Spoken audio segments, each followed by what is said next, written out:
Hi, I'm Janet Fielding, and I play Tegan Jovanka in Doctor Who, and this is The Legend of the Traveling TARDIS.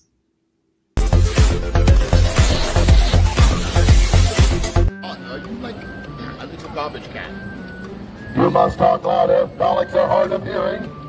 Yes. I asked you if you were a little tiny garbage can. I wasn't sure. I'm not R2D2. You need to get your genres correct. Wow. Well, R2D2 is not a little garbage can. He's actually a charming little individual. What are your special talents? Extermination and extermination. Extermination or extermination? Correct. Yeah. Which is your favorite? Well, that would be extermination. Oh, wow. Well, so we actually have some like mine. That's wonderful. Will you exterminate? To exterminate, yes. Excellent. We will make sure you're exterminated last so that you may help the Daleks in the conquering of the galaxy. That sounds absolutely wonderful. Do you want to do coffee? Do you like Starbucks? No, too expensive. Overrated. Once again, we're on the same page. Excellent. We can take the galaxy together, and then I will backstab you. Exterminate the Starbucks. Outstanding. Yes.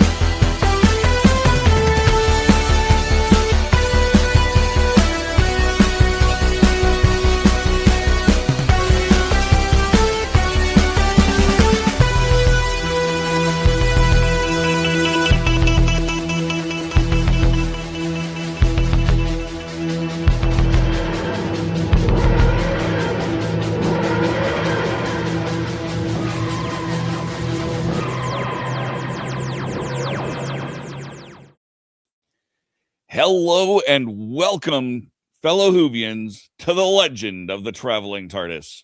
We are live. Special time, special day, but the same amazing crew. We've got an amazing special guest. We've got Janet Fielding here, Tegan from Doctor Who, from the classic Fifth Doctor, from the 15th Doctor, someone who spans both eras of Doctor Who. Oh my God, I'm so excited to have her here. So let's get started here. Starting with our producer, our showrunner, the amazing Christian Basil. Hello. Is the microphone Christian working? I just want to make sure because everything has been wonky this morning, and StreamYard is just throwing complete random stuff out here. So just want to make sure the microphone's working okay, Dave. You broke up a little bit. I think I don't did. know if you or me. You did, but I think it might be me. I told you StreamYard is just acting weird, so we'll see how this goes. But you know what? Yes, I'm excited. Janet Fielding, Fifth Doctor companion, and she made a comeback in the Power of the Doctor with the 13th Doctor. I'll discuss more stuff with Janet when she gets on in here. But yeah, and I'll be producing today. So chats. Everybody, if you have a question for Janet, please put it in there. I'll be taking care of the chats this morning, and I will be doing production. So yeah. Oh, I don't need to go in the corner. Yeah, I'm fine. Cool. I forgot about her. The 13th Doctor. Yes, I'm mixing everything up. I'm already messing it up at the beginning of the show. Woohoo! No, that's okay. We work Tuesday nights at around 11 o'clock UK time and 6 o'clock our time. So when we have to wake up early, it's just not a functioning thing as much as exactly. It's and I'm 2 hours earlier than you. Yes. So speaking of waking up, let's wake up another returning Whovian from the TARDIS archives. Hey, Michelle. Hi. I am so thrilled to be here. For many people know, the Fifth Doctor era is my favorite era of classic Who, so I am ecstatic. Excellent. And from Eerie Travels, the spooky one himself, Mr. Mark Muncie. Hi, gang. Glad to be here. Yeah, growing up, Who, I was a teenager at just the right time for Peter Davison's run. So, and then seeing Janet, the first non-UK companion, I'm excited to talk to her. So. Excellent. So we're gonna speed things along. We're not doing the news today. Is that right, Christian? We're not doing. We do have some news, but we're not going to do the official. News. So, but we do still have our friend Gadget Pendragon here. Hi guys. How's everybody? You're doing We're all okay. doing great. Oh, did you want the music? Nah, I'm still asleep. There you go. That was good. Yeah, there's the music. We're gonna get copyright struck for that. Was it when I went? Well, this is for I'm glad I'm on here because I was only like 5 years old when her series of the Fifth Doctor came out. And it was rare. I only got to see a few episodes on. Never tells Yep. right. So no, I don't care. I'm going to be 50 years old in November. I don't care. I don't look it. So I am like, so I want to learn more about what was going on because I was still too little to know what was happening. And like I said, I had episodes where some guy was talking over the scene on PBS. I just had a piecemeal of the Fifth Doctor's series, and I really want to know, like, how cool was it? How hard was it? What was going on? Now, we do have one piece of news I want you to bring up. One birthday. And very special. Just by chance, we're interviewing Janet. So I know, and I met him at New York Comic-Con. That's the crazy part. Our own Fifth Doctor. I even gave him my business card and it had the TARDIS on it and everything. So I was like, he just looked at it like, what? But he was cool. Like, he was really cool. And I was hoping to get to meet him again. And that's what I'm saying. He was talking like backstories and stuff and at New York Comic-Con. And I'm like, oh, I want to hear more about this. And now we have a companion. So I want to hear even cooler stuff. It's always cooler stuff from the companion. But I got to confess, and I think I told Janet, this is, I think, the first picture I ever took with the Traveling TARDIS was somebody. I'm almost 95% sure. I think it is. I think because look at the TARDIS. Yeah. It was blue. Now it's as Janet holds it up to. Yes. Just like all the TARDISes, they keep chameleon circuiting, glitching. There you go. Speaking of glitching, thank you, StreamYard, for whatever you've been doing this morning. And Dave, cheers to that.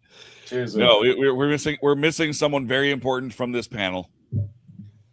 The reason we are here this early time, the one, the only, the absolutely amazing Janet Fielding.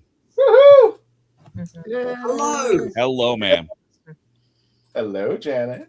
Good morning. How are you? Oh, wait a minute. It's afternoon where you're at, so it's still morning for us. Yeah, no, it's heading into evening. Yeah. Sorry, find the buttons. Tom's good at this. So, Jana, how you doing? Thanks for coming on to the show out there. It is Peter's birthday, believe it or not, right? It is Peter's birthday. Yes, I sent him a text. And I had already organised a card a while ago because he was filming abroad. So I sent him a card before so that it would be with him if he was still filming. I wasn't quite sure whether he was back or not. Yeah. Now, here's a bit of trivia that I wanted to mention out there because not only was Peter, I think, my first picture that I ever took of the Traveling TARDIS, I was on another podcast and he was my first interview. And I made the cardinal sin that no Whovian should do. I said Davison. And he did not let that go for the whole. He doesn't usually stress about it particularly. No, but he just gave me, he's just the guy, oh my God. Yeah. People do it all the time because there is a Peter Davidson. Yes. But I did it. I was like, Jen, I was like rehearsing this for like maybe a half hour. Davison. And then I walked up to him. Hello, Peter Davison. Oh, jeez. And he just gave me this look. And I'm just like, oh, yeah, I'm going to be one of those other podcasts you've had today, haven't you? I'm so sorry. So, Peter, sorry and happy birthday. There you go. Yeah, Peter happy birthday. Davison. Yeah. Oh, goodness. Sarah and I are going to take him out for lunch sometime. Oh, Nice. Aw. you guys did a cooking show together once, right?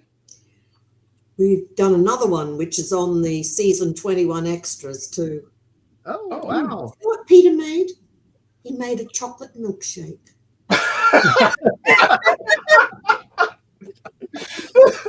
That's about my cooking level. I Mainly can't argue that. consisted of ice cream that was blitzed in a blender.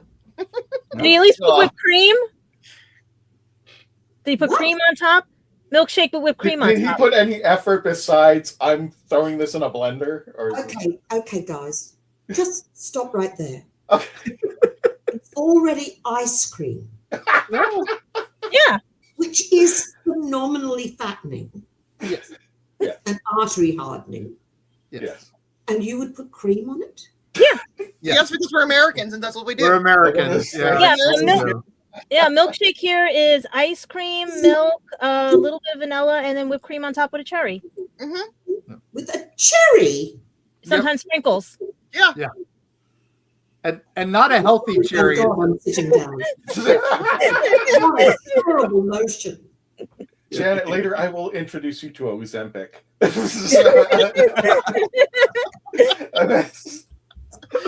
Yeah.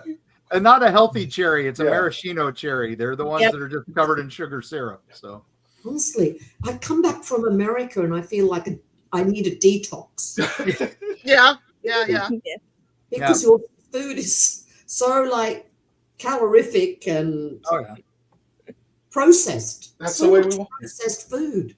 I That's bet the way that we cream is not whipped cream, it's stuff out of a can, isn't it? Probably. Yeah. Not always. Yeah. Not And always. it's even better. Always, some of the nicer places make it themselves. Yeah. Oh, disgusting. That is the perfect reaction, Janet, for what she Yeah. said.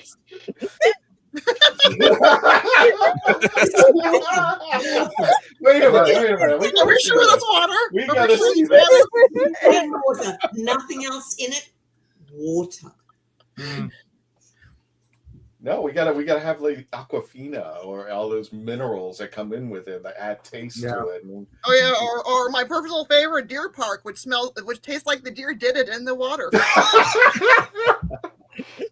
and most likely the deer did have it. This is the one. Yeah, You are aware that the rest of the world thinks you people are nuts. Yes. Yes. and we are Yeah, nuts. I reminded them of that constantly.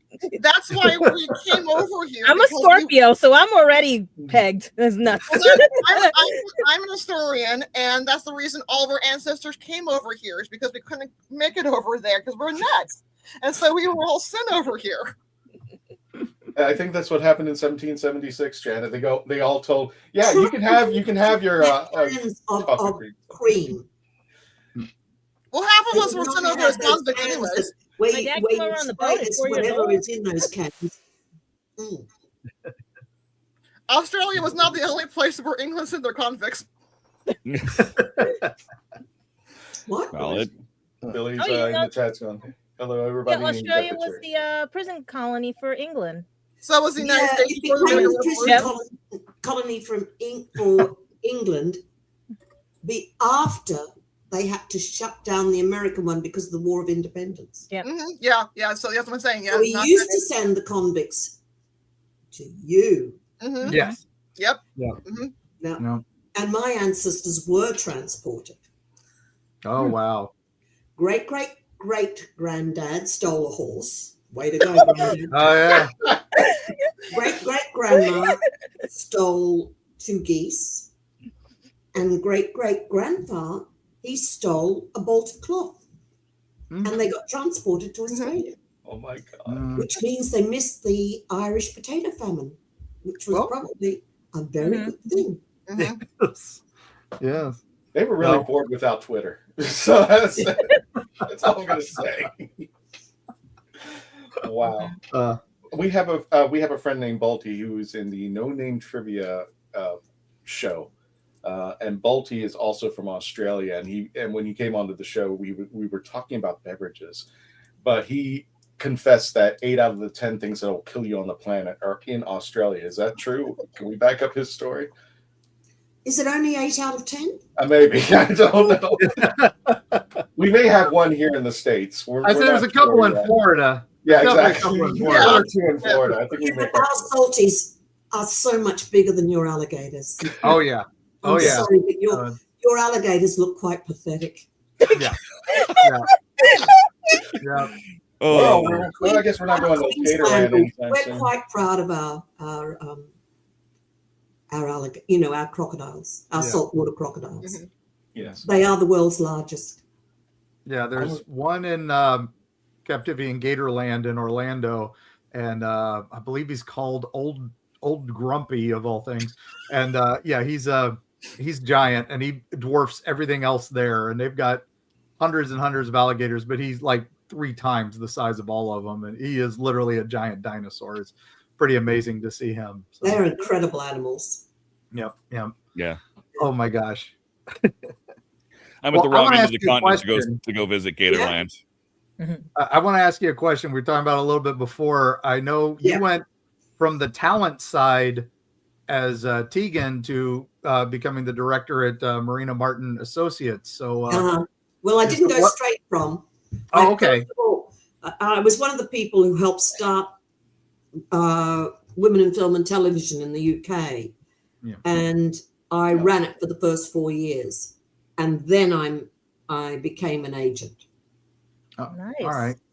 So, what did you learn? Like going from the different side, moving from the talent side to the business side, kind of. What were like your big takeaways from that? Because I went to producing for a little bit, and now I'm a writer, so I don't even do that anymore. Well, but what were your takes on that? So, well, the big thing that I realized was that when you walk into an audition, the people on the other side of the desk want you to be the answer to their problem. Oh, okay. And I never understood that when I was an actor. I just generally felt nervous in auditions. But in fact, that's the situation. Oh, that's cool. I never thought about it that way. That's no, amazing. I hadn't. But as soon as I was an agent, I understood exactly. And I was talking to casting directors on a regular basis. I realized they've got a problem. And the problem is, how do I cast this part? So nice. Yeah. Oh, I got you. Well, you oversaw Paul McGann, so how much of a pain was he when he Let's get down to the nitty-gritty. Let's get down to the stuff we want to hear. Oh, Paul was a delight. He was an absolute delight. And of course, I see him at fan conventions and things, which is lovely. Yes. In fact, I'm going to see him this coming weekend in Scarborough, up in Yorkshire. And when's that taking? When is that taking place? Do you know the dates? That's the 18th, 19th, I think. Okay, so it's just a weekend there. Okay. Yeah. And I haven't been to Scarborough for years, so that'll be nice. Yeah. But he was very easy, really. And the interview for Doctor Who was one of the first things that, I took when I joined Marina Martin. So it was quite funny, really. I thought, bloody hell, Doctor Who, you can't escape it. Even if you wanted to, you couldn't. Yeah. Nope. Yeah. All comes Why would you around. want to? But why would you want to? Why would you want to? Quite right. Yeah, absolutely.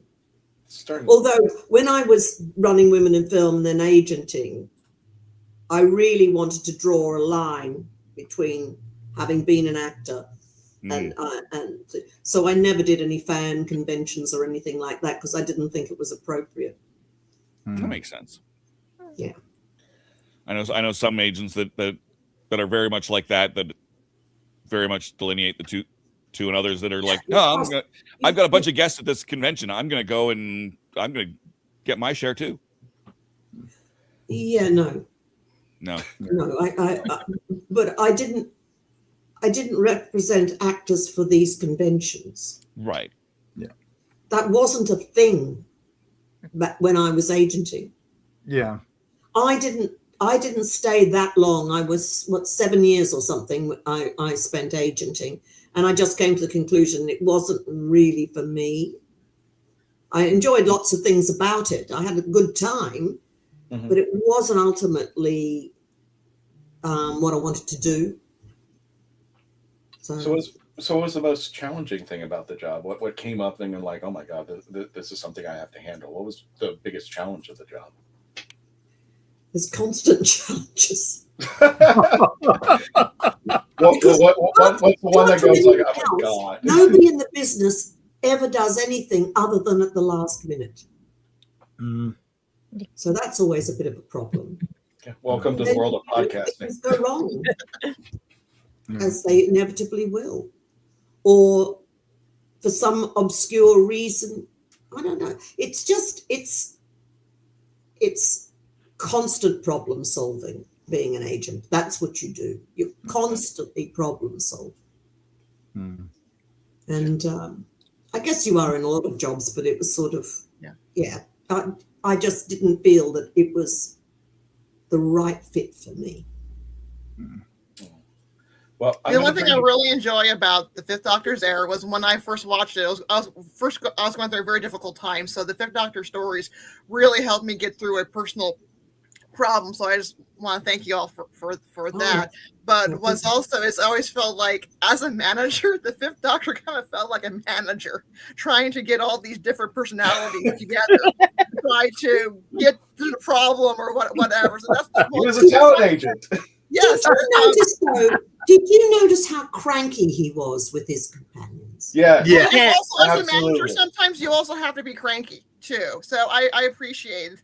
Yeah, well, that's because John Nathan Turner told me that I was there for the dads. Oh. And I didn't think I wanted to be there for the dads as such. That's fair. And so, like, how could I spin this differently? And there hadn't really been a cranky companion before. And it was fun because you didn't want to be a companion. You were brought in by accident for your character, and it really added. And I think in many ways, maybe we could talk about how your companion has added depth to the companion character. That they're more than just there for the dads. It's very funny what you said first of all, which was that the Doctor Who saw you through, the Fifth Doctor saw you through a really bad time in your life. Yeah. And that is quite a common thing that people say. There's quite a lot of people that will, disappear into Doctor Who. That gives them respite. Yeah. From whatever. I was physical, and then I was also losing a dear friend to cancer. And so when life just sucked, I would just sit down with my dogs and watch Doctor Who. Yeah. Well, I'm very glad to hear that it helped. It did. Well, you know what? I'm going to torture you and bring you back to Florida a little bit down here. So, a couple of questions. Yeah, well, I won't talk about the food. I won't torture you with the food, but we're going to go back to Pensacon. First of all, was this your first time driving a Dalek? What a great Dalek! Yes. That was such a good Dalek. But we used to get the second, the bottom half of the Dalek in the rehearsal rooms when we were rehearsing, and I'd never been in one with the lid down. Oh my! But that is really claustrophobic. I could not do it. I could not play a Dalek. Well, let me just include this just for people who are not aware. This is Dalek. This particular Dalek is Dalek Hal. Was commissioned by Marvin Sheldon, and Hal is brilliantly brought. Hal, when it comes to the Daleks of Florida, which is the entire group, Hal is the one that goes insane. And what I mean by that is I actually took Marvin with me to a location called Tampa Bay Comic-Con. And there's 2 floors of the convention, one where you can see where the actual convention's taking place. But then there's an area down below where the actual panel rooms are taking place. But you can see the floor downstairs. And I at some point during Tampa Bay Comic-Con, they're known to have people come out with their little speakers and they start dancing. They completely go nuts downstairs. And I was looking at the ground floor and I was looking at Marvin and I go, Marvin, wouldn't it be a great idea if Hal went downstairs and started dancing? 5 seconds later, he jumps into Hal, goes right into the elevator. Next thing I know, I've got videos of a dancing Dalek. So thank you. Brilliant. That's just the craziness out there. But yeah, Hal's the one that is the more popular because he's the one that's more outstanding of the group, Pensacon out there. What do you think of Florida in general, besides our food and our alligators? I did have some good food in Florida because you do nice seafood. But yes, I had been as a child. Oh. Because Dad did a year at Walter Reed Army Medical Headquarters. Oh wow! Oh, yeah. Tell him thank you for his service.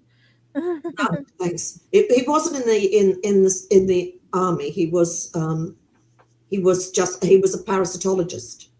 Oh. So, and his field was bovine babesiosis, but it has marked similarities between that and malaria, and that's what he was working on in America. And then he had to go to a conference in New Orleans. So we came down the coast, Richmond, Charlotte, and beautiful Savannah, gorgeous Savannah. And then down to Tallahassee and across to Pensacola, funnily enough, and Mobile, Alabama. Yep. Yes. Right along the Gulf Coast. Along the Gulf Coast. But I've never been to Tampa. I've never been to the south of Florida. Have you been to Orlando? Have you done the Disney? No. No? Okay. Get your water. Let's go. Dave, forgive me. The only button I don't know is how to put us back the way we were. Oh. It was. I can do button? that. Yep, There we go. Ooh, that was the correct button. That was the I've correct never button. been invited to Tampa even. Oh, I've never been invited to Tampa even. Yeah. Oh, wow. We're trying our best. They want the new folks. I'm not sure Yeah. I'm going to America while Trump's in power. It's sort of Yeah. no, we get that a lot. We get that a sort lot. of makes me nervous. Yeah. It's all right, but he would put a tariff on Tegan. So that's what we need to do. Send a Tegan up to the big government. So It's a shame too because we have a miserable winter. Yeah. And so, it was Pensacola in February was lovely. I mean, It's it wasn't true. hot. we But it had wasn't. last year we had a miserable winter too. It lasted 3 days. We had to put socks over our sandals. That's But as bad as Lisbon. And yet here in New York, we're running out in t-shirts in the middle of a blizzard. Yeah, well, Virginia, we had a miserable winter too, so we were just cold. The main plus is at that point, all the mosquitoes are back in hell where they belong. We only have about a month. We only have about a month of that, so that's the beauty of that. So. Oh no! They're in their hibernation season for mosquitoes, but now we've got the love bugs out. And if you know anything about the love bugs, Janet, Oh yeah. Oh yeah, they're not as they don't bite, but your car will find at least a nest of them after you driven for an hour. You'll have a whole plethora of them making love to your bumper as you pass by. And, it looks like you've done a bug genocide. It's terrible. Exactly. Everywhere. And It looks like car wash companies. The car wash companies. This is when they just make their retirement plans because they're going to make so much money this winter. And that is when's the love bug thing now? Oh, they're here. They're here now. Yeah, They're March, come out. April. Yeah, they come out. They weren't out when I was there in February. No, they were. It start of spring. But Even though I missed the manatees, didn't I? Yeah.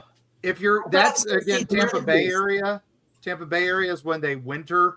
They go down there because there's the hot springs down there, so they all kind of crowd into that. It's actually kind of scary. They started finding that the power plants have that warm running water coming out of them, so they swarm those to the little inlets and stuff to the power plants, and that's where a lot of people watch them.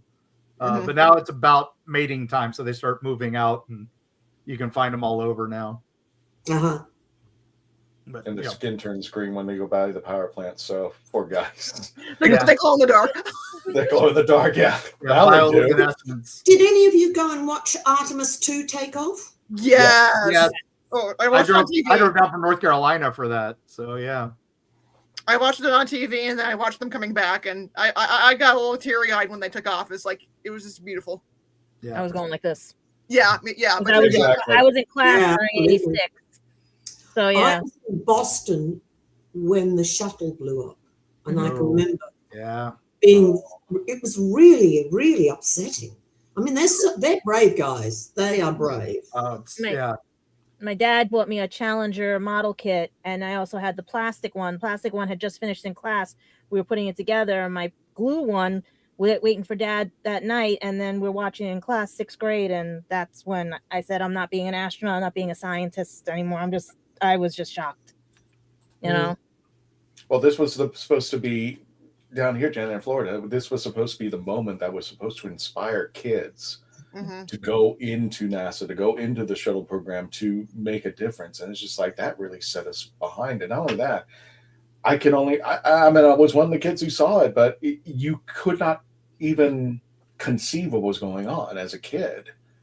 All these kids in their schools were watching this live, and it just happened. And you're just like, you don't know any better. And just like, oh, maybe when they hit the ocean, somebody will say, you don't know it. I mean, your brain just cannot conceive what just happened.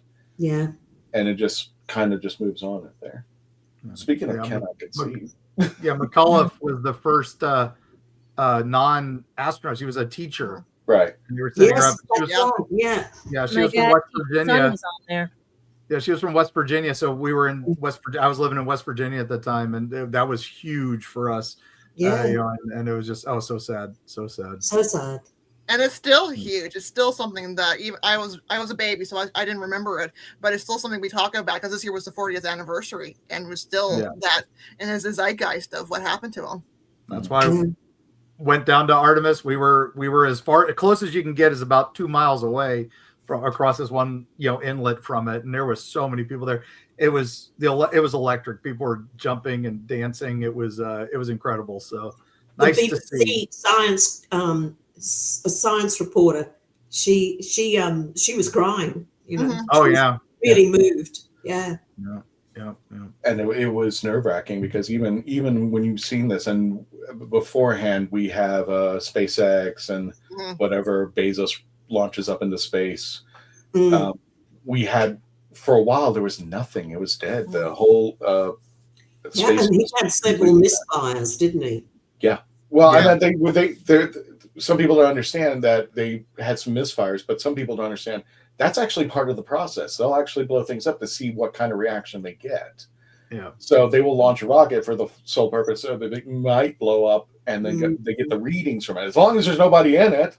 So it's like, that's the important part. But as far as, they learn a lot from each time of disaster, but it's just like, and I think the one disaster that finally put a nail in the coffin was Columbia when it tried to come back. Oh yeah, God, Columbia. I remember that. My dad woke me up, and I'm like, "What? It blew up? What?" Yeah, because we didn't see it go up. It came back, and it came back in pieces. Yeah, I was like this. I was like crossed fingers, everything with this. Yeah, because when they're coming down, and you see like from Artemis, and the chutes are coming down, and they're radioing, and it's like, okay, phew, they're fine. And then they got them out of the capsule and put them on the little dinghy, and then they got up. And then as soon as they were on the Navy ship, it's like, okay, they're home, they're safe. Yeah, that's all that matters. Well, Dave, I think we have to do the American thing for Janet and run our commercial. Just before we go, Aaron Ball asked if we can ask questions in the comments. Yes, please, by all means. Yes. Everybody's quiet. It's just like, no, don't be afraid to ask Janet a question. You're watching this live. So if you got some questions, we will hold them over. She doesn't bite. She's nice. I do bite. I'm sure. Well, she did. She did get with a snake. Like there was so we don't know. So yes, everybody start asking your questions. We'll start posting them out over here, and when we return, we're going to continue our conversation with Janet Fielding as Tegan Jovanka. When we return, please continue to stay logged on. Tune in. We'll be right back. Oh, wait a minute. That's your thing, Dave. I'm sorry. That's okay. You were talking. Go for it. We'll be right back. I didn't listen to that voicemail. I'll tear open that letter you sent. Don't you tell your friends I want you back. I gotta leave you now and unread, because you've already said those words that switch my heart to dead from loving you. So you'll stay ghosted and I'll stay focused on sewing clothes. The spell stays unspoken, a dark silhouette of a marked man, and I'm broken. Right down, I didn't listen to that voicemail. A tick-tock, that story you sent. Don't you reel me in to get me back. I'm gonna leave you now. And yes, Jen, I just want to let people know we are the only Doctor Who podcast that is sponsored by barbecue sauce. So there you go.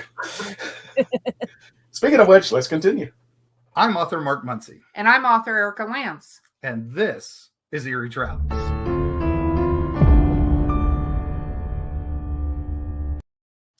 Greetings, travelers. Join us as we travel through folklore, myths, monsters, legends, and dark history. Now, we'll be your guide to the spooky side of reality as we discuss cryptids, paranormal, and all things preternatural. Sometimes we find the truth is way scarier than fiction. We're on twice a week on your favorite podcast platforms, including iTunes, Spotify, Amazon, and YouTube. We have amazing guests from all of the areas of the strange and unusual, including witnesses, investigators, and more. Yeah, with Erica's curiosity and ridiculous array of pop culture and true crime knowledge. And Mark's decades of experience diving into folklore and the legends with the truth that's behind them. Yeah, so join us, travelers, as we take you to the edge of reality, and we'll see you on the other side. Are you tired of toxic fandoms? Do you wish we could go back to being happy? So do we. We created the Happiness Patrol to get away from all of the toxicity in fandoms, in life, and so we decided we wanted to do a show about something that makes us happy. And in the first season, that something is Star Wars. So join myself, Cameron, Scott, Jessica, and Melanie on Happiness Patrol at youtube.com/@happinesspatrolshow.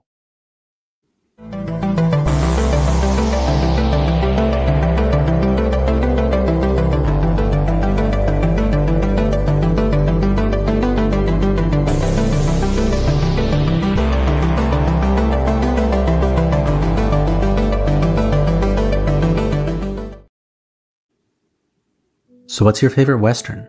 Is it this one or maybe one of these? Is it a revisionist Western, an anti-Western, or maybe it's an all-time classic?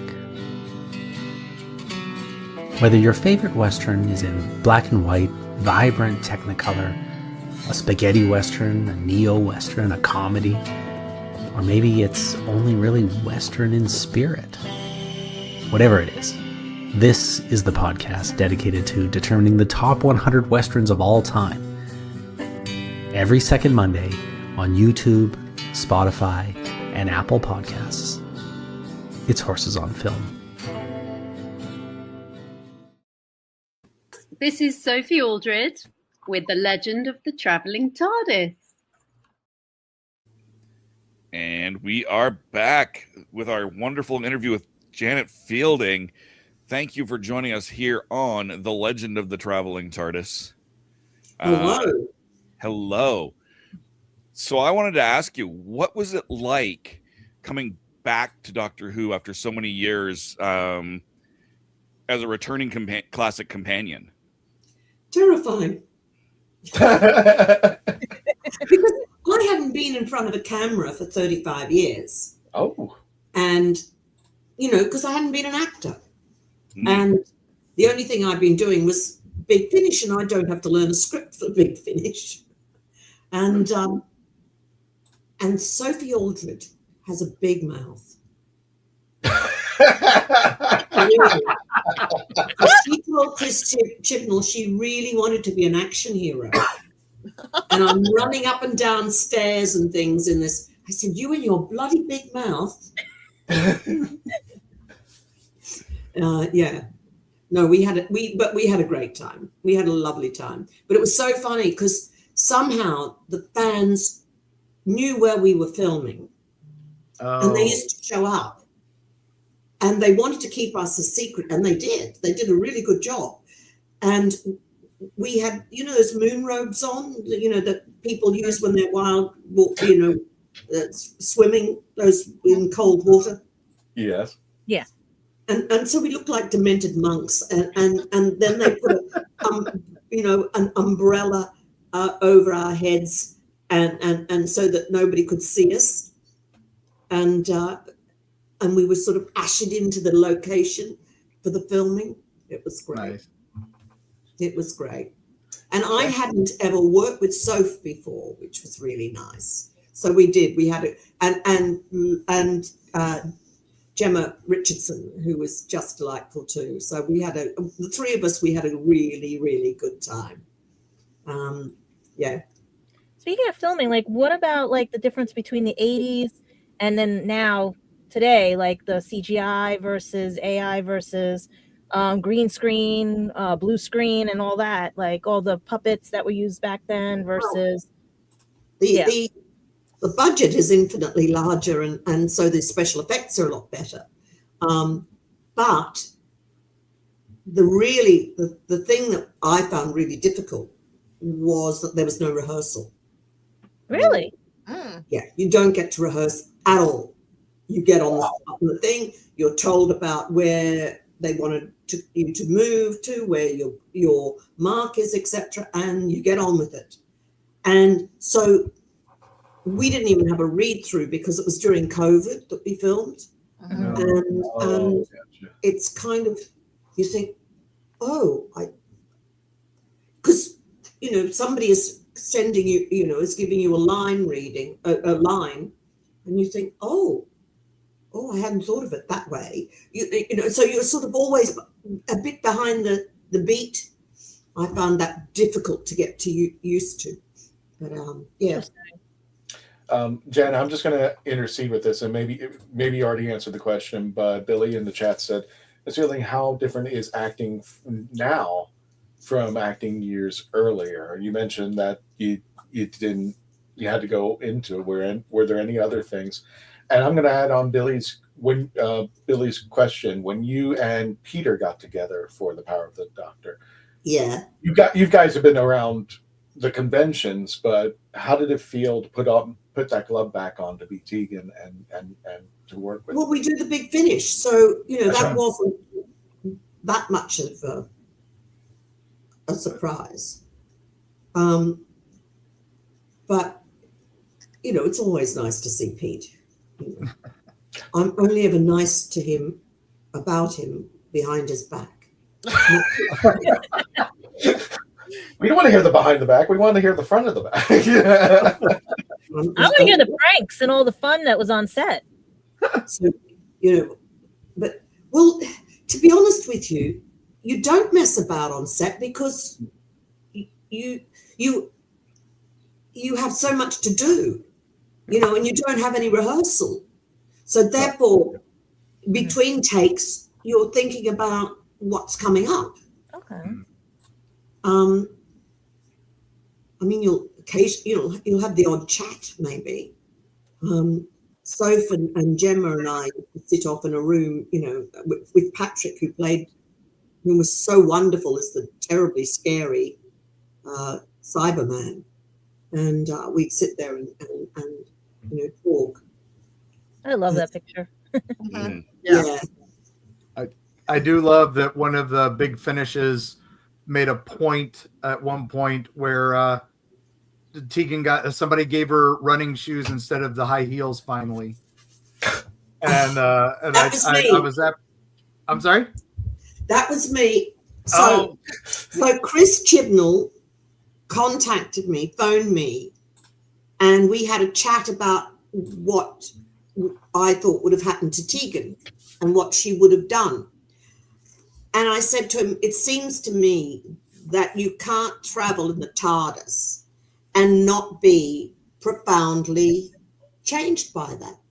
You're having all these amazing experiences. You're a young woman, you're traveling in the TARDIS, you have all these amazing experiences, some of which were very frightening. You're going to be changed by that. You're not going to come back the same person that you left. I mean, why would I want to be, you know, Tegan wanted to travel. That's why she was an air steward. She became an air stewardess. And then she got more than she bargained for. Right. She got the ultimate flight. You know, which is, it's a staple of drama. You know, be careful what you wish for. Exactly. And so she was very, in lots of ways, very different in terms of what her life goals were and what interested her than she was when she was young. I mean, are you the same as you were 20 years ago? No, of course you're not. No. You do the same things? No, you don't. Do you even, you know, we look different, we behave differently, we have different interests. Some things carry through, don't get me wrong. Tegan was still cranky, which is good. I thought she was more like a mom figure, like telling the doctor like a mother, like to behave and to act right, and yeah. I thought she was annoyed. I thought. Well, you saw that too, but I saw more. 38 years, I said in that. You know. I kind of saw Tegan as the kid's sister, who the older brother thinks he's the smart one, but she has to come in and go, no, you're not that smart. And one of the things, here's the segue, because I want to introduce you. I do see Peter's the only boy in a family with 3 girls, and Right. I'm the only girl in a family with 3 younger brothers. Oh. Okay. So just to get on the segue, and I want to introduce you to our friend Faith Kelly, who wasn't here, but she's our premier 13th Doctor. And she does a bang-up job being the 13th Doctor in our cosplays when she come out. In fact, Jodie Whittaker did show up down here to MegaCon just recently, just a couple of months ago. Did she? So my question to you is this. Yes, she is. When you were told, hey, Jodie Whittaker is now the Doctor, what was your reaction to that? Especially being with Tom and Peter. I was really chuffed that, you know, it was a female Doctor. But at the same time, I also took Peter's point about young adolescent males losing a very positive role model, and there aren't a lot. You know, that because the anti-hero has been very fashionable for a very long time. So I get where he was coming from, but me personally, I was delighted. I thought that was just fantastic. And she's such a good actress. Oh, I'll tell you a bit of a weird story going on that, because when I grew up Doctor Who, we only had it on PBS. And the problem is that I didn't have Twitter. I didn't have Facebook. I knew nothing. So all I knew was what PBS was showing. So all I knew was this floppy-haired guy with a long scarf and a blue TARDIS came up. And at the end of the series, he falls off a tower, becomes blonde, and that's the end of Doctor Who. That's all I knew, because they would go back and we watched Robot again. And that was my Doctor Who experience. Well, one day, the PBS station, I don't know if they came into money or something, but now I'm hearing the words, oh, we're going to have a special episode called The 5 Doctors. So coming as a kid who only knew Tom Baker as the Doctor, then seeing him turn blonde, and then all of a sudden we were watching The 5 Doctors and we were watching Castrovalva. I mean, when I was a kid growing up, I didn't know any better. And I was one of those kids, I will admit, you took my Doctor away. Where's my Doctor? Is he coming back? And I understand now that the generations that grow up, that they see new Doctors and then they go, oh, yeah, by the way, there was this series on from 1963 to 1989. Oh, there was this 1996 TV movie. Yeah. I mean, it was just, I understand that. 60 years. Yeah. Yeah. Well, now, I mean, 63. Yes. It spans 63 years. Did you ever think that it would come this far? Did you ever No. think that the series would go? No, of course not. No. Who would? No. Yeah. But you're happy. You're happy it's here. So, as the founder of, with the founding administrator for Women in Film and Television for UK, and then we have a female doctor, do you think there was any more significant changes after, your advocacy work and stuff like that? Do you think what still needs to be done would probably be the best question there? Well, I've largely stepped aside from all, from that sort of thing. I've been involved in a lot more youth stuff. So I ran, for 12 years, I ran a youth arts charity. So very nice. Because there's a lot of deprivation, not that far from me, and a lot of kids who don't get a lot. And was this the Motor House Project? Yeah. Okay. Yeah, that was the Motor House Project. So I was trying to save a building and use it as somewhere where kids could get work experience, but also where the venue itself, that's it, where the venue itself would subsidize youth work. And the local council agreed to redo the frame of the building, and then we got hit with this austerity, and so they sold the building. And we'd spent a lot of the money that we raised in the building, and to no avail. But there's a guy at the moment that I've been talking to who's trying to turn it into,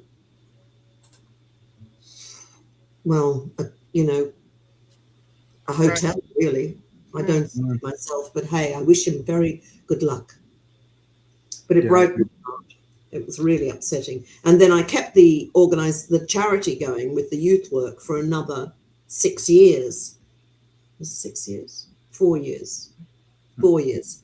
And then it just became impossible to get grant money for the sort of thing that I was doing. And so I help another friend with her youth work, but her funding has just stopped. So, but I think it'll come back, because we've had a couple of things with riots, with young people rioting. Is there anything that our audience could do to help with these? Is there anything we could do to set up? Not at the moment. Okay. But I said at the time, there's going to be riots because kids haven't got anything to do. Right. They've got no hope. Right. And there's no money being spent on youth work. They're taking away too many programs, art programs, and everything. And they need the arts. I mean, what happens in USA, which doesn't happen where we are, is that you get a lot of philanthropy. Yes and no. You have a low tax. Certain areas.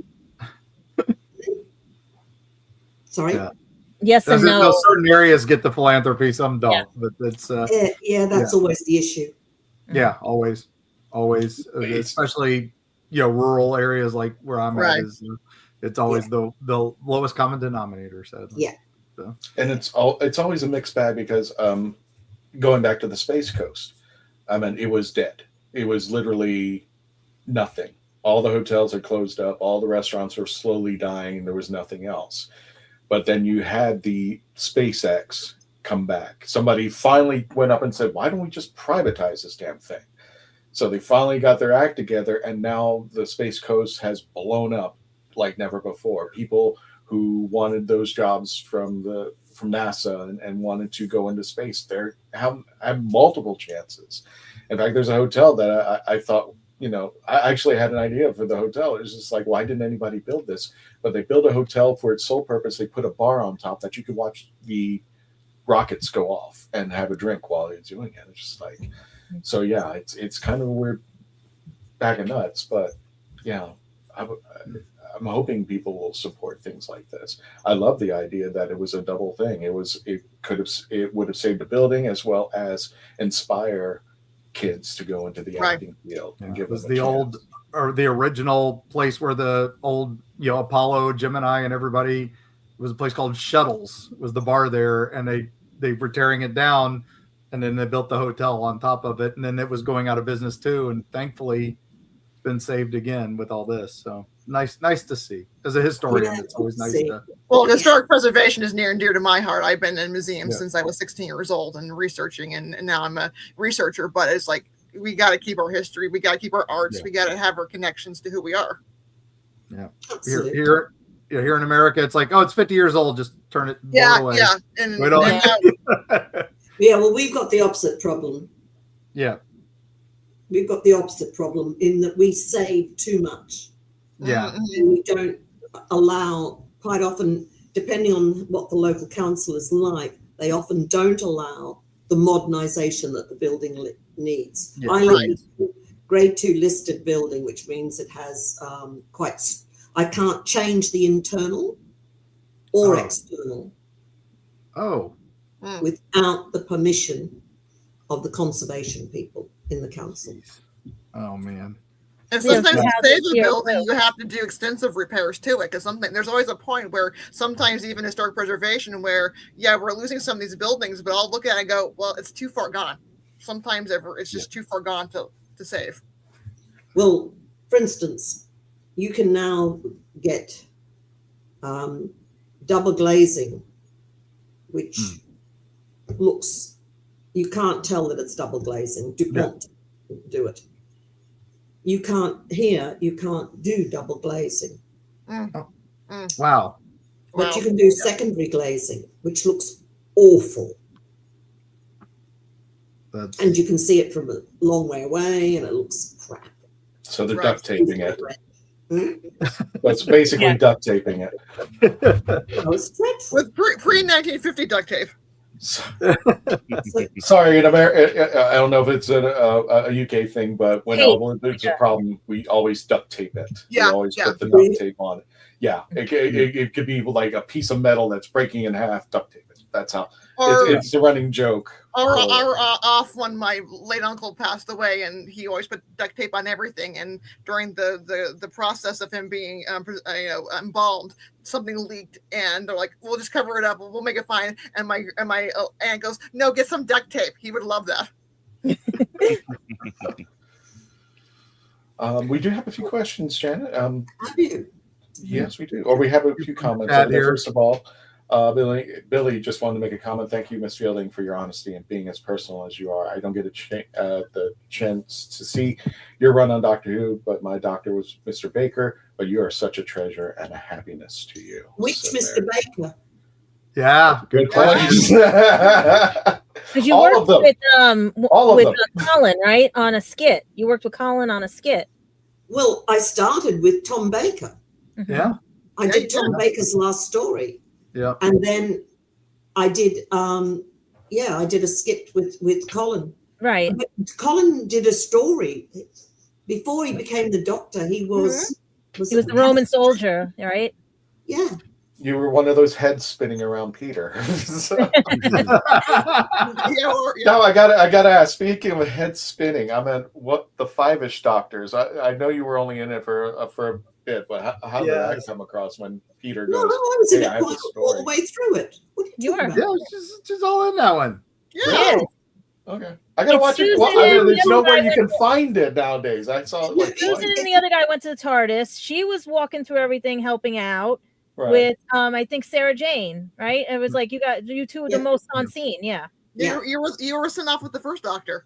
Yeah. And they had somebody in to play the first Doctor, and Carol Ann Ford. That was the first time I met Carol Ann, who played the very first girl in 1963. Yeah, the Doctor's granddaughter. And then you're the scene with all of them when they're having the showdown of Rassilon. Yeah. No. Exactly. I think Christian was asking about the Five-ish Doctors reboot. Five-ish Doctors. The fun little things. That's what I was referring to. The Five-ish Doctors. So that was the best thing. Peter is very funny. He That was really is terrible. That was witty. awesome. He really is witty. It was so good. I still think the John Barrowman having his secret family was the best thing. That was just amazing. So wonderful. And then you're talking to him through the head, and like, you're late again. So yeah, I was talking about the Five-ish Doctors. Because they would do it, because I'd had,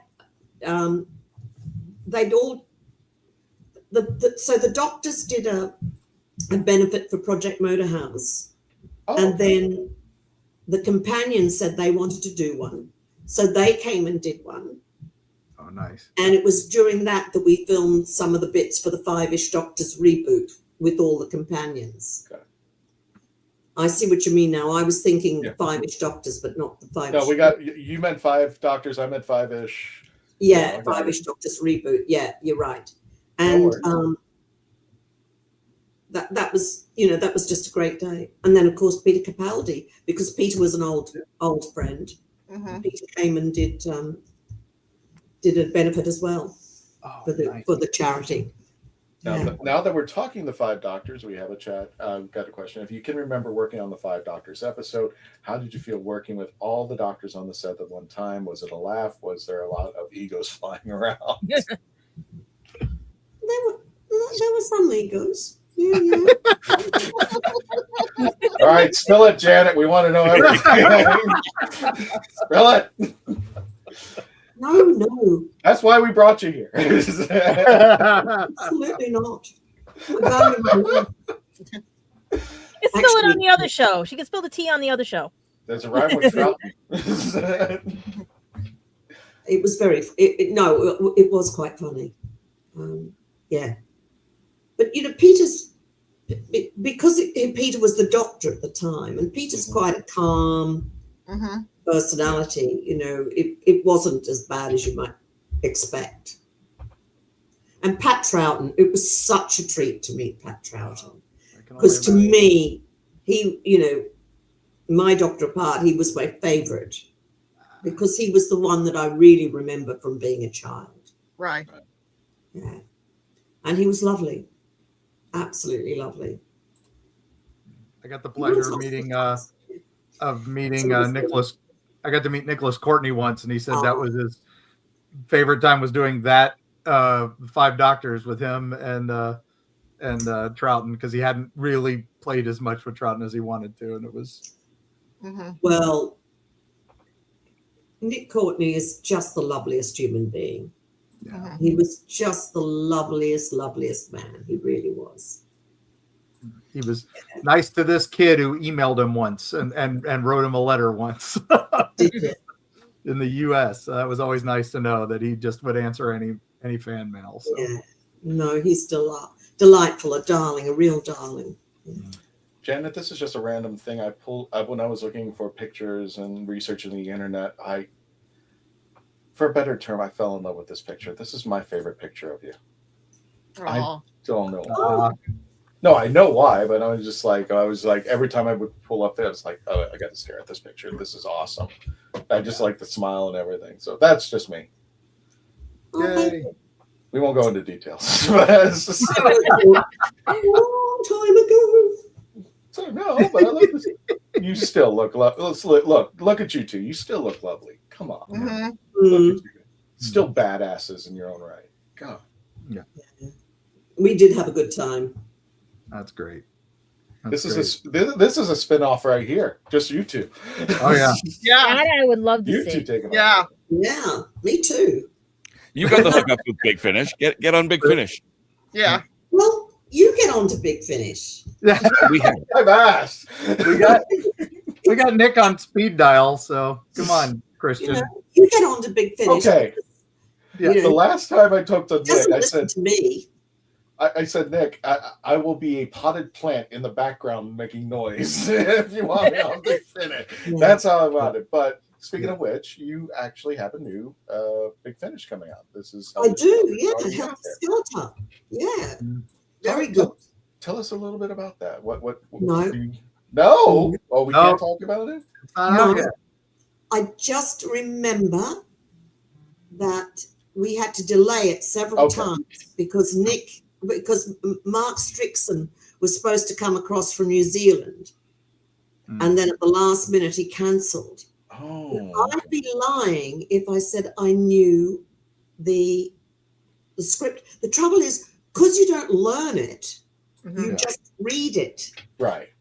And then you do it in this, you read it, you work on it, and then you come into the studio. But if you don't learn it, you don't remember it. We all say the same thing. We find it really hard to remember. What's it say on the blurb? Full cast audio drama starring Peter Davison, Janet Fielding, and Mark Strickland. Now, this is from Big Finish's own website, literally download it. And there's actually here's the site if you want to go ahead and purchase it or make an advance purchase. I see. Yeah. It came out on the 9th, I think. Came out on the 9th? So, there it just came out. Yeah. I haven't, because it arrived, but I haven't had a chance to play it yet. Yeah, So I haven't had a chance to see that one either. I was like, I get them day of, and I'm like, oh wait, I haven't listened to this one yet. Right. Yeah. I'm just thrilled to see one with you, Peter, and Mark Strickson, because we don't have that many with Turlo. And I'm a minority. I like Turlo for his little sliminess, and I love the balance of Tegan and Turlo with the Doctor. Yeah, I think though people did like Hooklight. They really like Hooklight. That's a very long story. It's in 2 parts. 2 parts, yeah, there we are. Hooklight 1 and Hooklight 2. And I remember Warzone. Warzone was one that I enjoyed way back because I think it was 2. It was like Warzone and Conversion. They were 2 full sets. Yeah, that was great. Yeah. Genesis of the Cyberman was amazing. Oh yeah. I mean, this is the longest. Hooklight was the longest one we did. Oh wow. Yeah. All right, Janet, if you were to pick a Doctor Who episode, do you think that represented Tegan the best? What episode would you want our audience to pick up on? Snake Dance. Snake Dance. Yeah. All right. Guess what we're reviewing, guys? I just think that's a really, really imaginative story. Mm-hmm. Or Kinder too. And because they're the same sort of the continuation of the same story. And that whole idea that something can go wrong in the psyche, it's a sort of manifestation of things. Something can go wrong in the psyche of an entire population. Mm-hmm. Mm-hmm. And that the snake is a metaphor for that. Mm-hmm. And I'd have to say, looking from the other side of the world at the USA at the moment, we are somewhat puzzled. I was looking at the duel of identity. Like, that's what I was looking at. The snake was what's the identity and what we're hiding in our own souls and hearts and everything, like what we can't tell the world. I just like you had Doc Martin in the show. So that was... Oh yeah, Martin. It was his first television. Yes, he was so good. You knew really? He was his first. Wow. You just knew. I just remember when Tegan came out with the red eyes. That was it for me. I had nightmares for a week. So and I was a full-grown man at the time. So I was trying to ask you, like, was that a puppeteer running the Pantheon God, or was that actually green screen or CGI? The snake. It was a mixture. Yeah. It was a mixture. Mm-hmm. Yeah. And technically, we could actually say that's probably one of the first story arcs that we have in Doctor Who when they started doing Bad Wolf and all that. Mm-hmm. Yeah. Mm-hmm. The Mara is an arc that even when you guys were selling the box set, that the ad for the box set when you and Nissa were together. That's right. There's the Mara right back, and it's like, you know what, that really. One of the things I'm just puzzled sometimes is that there's so much good treasure trove of Doctor Who stuff in the past. Why can't we bring it up and revisit it and bring it to the future and have a couple stories with Tegan and how does the Mara finally resolve itself? Mm-hmm. Is there a story or a Doctor that you think Tegan should meet up with in Doctor Who Prime, if you could, not just the Big Finish? Well, there are quite a few people that I mean, I thought Chris Eccleston was wonderful. I thought. Oh, you two would be awesome. That would be, yes. Yeah. Yeah. But so was, David Tennant, obviously, and Matt Smith, wonderful. Ooh, absolutely wonderful. I thought Tegan and Peter would have been a good combo. Peter Capaldi, absolutely. Yeah. Peter was marvelous, but they were all marvelous. Yeah. Chuty's wonderful, but Peter Capaldi is he's such a good actor. He's such a good actor. I could hear him read a laundry list and it would be exciting. So yeah. I would love to see that on screen. I really would. To watch him read a laundry list? No. Tegan and him battling it out. I want to see that. That I want to see. He Peter, that Peter won Best Short Film in 1995. Mm-hmm. But Best Live Action, which he'd written and directed. He's very talented. Very. Yeah. And I was in the audience when he got the Oscar.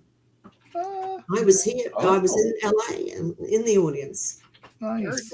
Because I represented his producer, Ruth Kennedy Letts, and his wife, Elaine Collins, was then an actor, and I represented her. And she was in one of, I think it might even have been David Tennant's very first telly, which was Taking Over the Asylum, in which he was completely wonderful. I mean, you instantly went, who's this? This is really interesting. This is an interesting new actor. Yeah. And I met him up at the RSC where he was playing Jacques to Liam Cunningham's Orlando, because Liam was a client. Wow. That would have been amazing to see. Yeah. So, those two are incredible. And Hugh Bonneville was a client. Oh, wow. Oh, okay. Jeez. And Simon Cowell, Paul McGann. Yes, it was a good list. That's pretty epic. Yeah, it is. It's like a Civil War chess set. Collect the whole pieces. Put them all together. Let's make a movie. Your company. Let's get them all. So that's right. We got this. Let's make a movie together. I still love the. Actually, the chess set. The Doctor's on one side, the Pantheon on the other. That makes a cool chess set. I still love Hotel. I think I'm like one of 5 people that loves, because Paul McGann and Peter Capaldi are both in it, and that was kind of like our version of Airplane. That we did a comedy together, and just like Peter Capaldi and Paul McGann doing a comedy together. That is a bizarre mixture right there. Did you have any questions for Janet? I feel bad. Right over there. No, we've been rabbiting on for over an hour. No, that's not about that. I wanted to give Dave a chance if he had any questions. Well, I was curious. Is there one? We talked about the new Big Finish, but is there any Big Finish that you remember that you really think we need to pick up and listen to? Because you've done a lot of them. I have. The one I sort of remember is Lady of Mercia, because I played 2 parts in it. Yeah. Mm-hmm. That's a classic. That's a good one. Yeah, that was a good one. I think Hooklight is really good. I think people should have a look at Hooklight. Okay. And I'll be interested to see Helter Skelter, because I can remember saying to them that I thought that was a particularly good script, and although I haven't heard it yet, I if we've done it any kind of justice, and I'm sure we will, then I think Helter Skelter will be a really, really interesting story. Well, we got put into the chats Helter Skelter, so if anybody's interested, by all means, go to Big Finish. You can go to Big Finish, type in Janet Fielding, and go completely nuts. But I put in the link for the Hooklight, at least Hooklight 1, so I'm sure that you can find Hooklight 2, and also Helter Skelter's in there as well. Yeah. Janet, I'll give you the final word. Did you have anything you wanted to tell our audience, or do you have any upcoming projects or anything? I've got something that I can't talk about. Okay. We all do. That's no good to you, is it?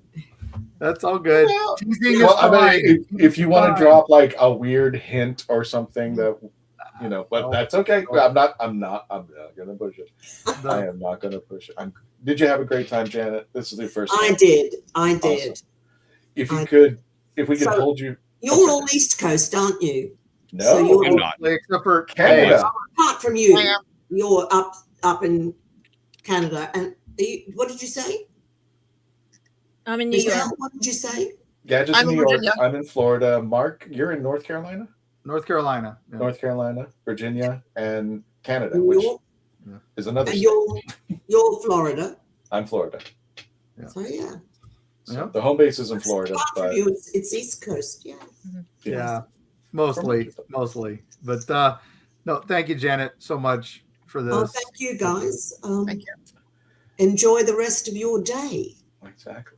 For everybody out there, thank you so much. Let me go ahead and wrap it up. And Janet, we've got something special at the end of the show. If you could stay after the show, I'd appreciate that. But a couple of things we just want to go over.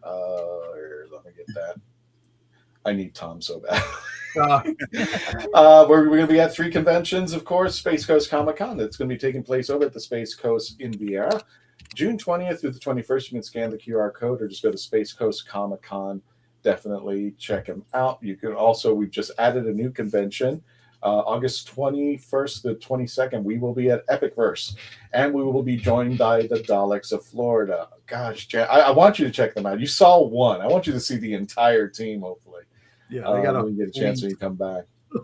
They have a fleet of Daleks. It's pretty epic. Yes, it is. Are these all in Florida? They're all in Florida, and they're all over. One's in Kissimmee, one's in Tampa, one is in Orlando. I mean, Hal is in the Space Coast, so they're all over. And MegaCon is the big convention that they come to, and we all get together, which I still put the pictures out there. No. And the Dalek Builders will be with us over at the Legend of the Traveling TARDIS at Ancient City Con in St. Augustine, Florida, which, Jen, I think you're going to adore. At the World Golf Village Renaissance Resort. Get your tickets now, and you can book your hotel stay for September 25th through the 27th. Janet, thank you so much. And again, if you can hold over for after the show, we appreciate that. But you have to be, let me put you back up on the top. You have to be the one in the lead in this. I don't know, you're familiar with Simon Fisher Becker, the actor, correct? He passed away a while ago. Yeah. He was part of the Legend of the Traveling TARDIS. He actually was a panelist. He would actually come in and help us do the celebrity episodes because he had something we didn't. He was on the actual show, and he would ask some amazing questions, and unfortunately passed away last year. And as a sign for him to continue to be on the show, we let our guests or whoever we have somebody lead in saying goodnight to Simon. So without further ado, Janet, if you could do us a favor on the count of 3, let me go ahead and put him up. There he is in the corner. Why is his picture not up? Hey, what happened? No, where's his picture? I don't know. In the corner. Well, yeah. It's up there. It's up in the corner. You put it in the No. With Tony and Simon, it's gone. Oh, okay, yeah. That one's gone. Oh, I got to find that. All right, while you're doing that, I'll plug my 2 conventions. I've got. I'll be at World of Oddities in Charleston, South Carolina this weekend with Carrie and I with the Erie Travels team. And then at the 1st of May, we will be in Sutton, West Virginia, home of the Flatwoods Monster, with the Wasteland Weekend for you Fallout fans. We'll be up there, and we will have special Erie Travels bottle caps for subscribers to the podcast. So come see us, dress in your best post-apocalyptic gear, and come learn about the cryptids of Fallout. So it'll be a lot of fun. There you go. All right. Was that enough, Christian? That was perfect. All right. That was perfect. I still couldn't find the picture. I'm still mad at how that picture disappeared. All right. Now back to your regularly scheduled Simon goodbye. So that's right. Janet, if you could just go ahead and lead us out to say goodnight to Simon, we appreciate that. Good night, Simon. Everybody. I hope you're sleeping soundly and calmly and happily. Yeah. And good night to well, no, it's not good night over where you are in the USA, but enjoy the rest of the 13th. And happy birthday, Peter Davis. Happy birthday. Happy birthday. After the show, Janet's going to tell us the real stories that we need to know. Yep, I got Janet in trouble. Anyway, folks, everybody say goodnight to Simon in the chats. Thank you so much for joining us. Catch us next week. We'll be reviewing the episode after Utopia, which I can. The Sound of Drums, yes. Sound of Drums. And as always, until the next adventure, Tony, take us out.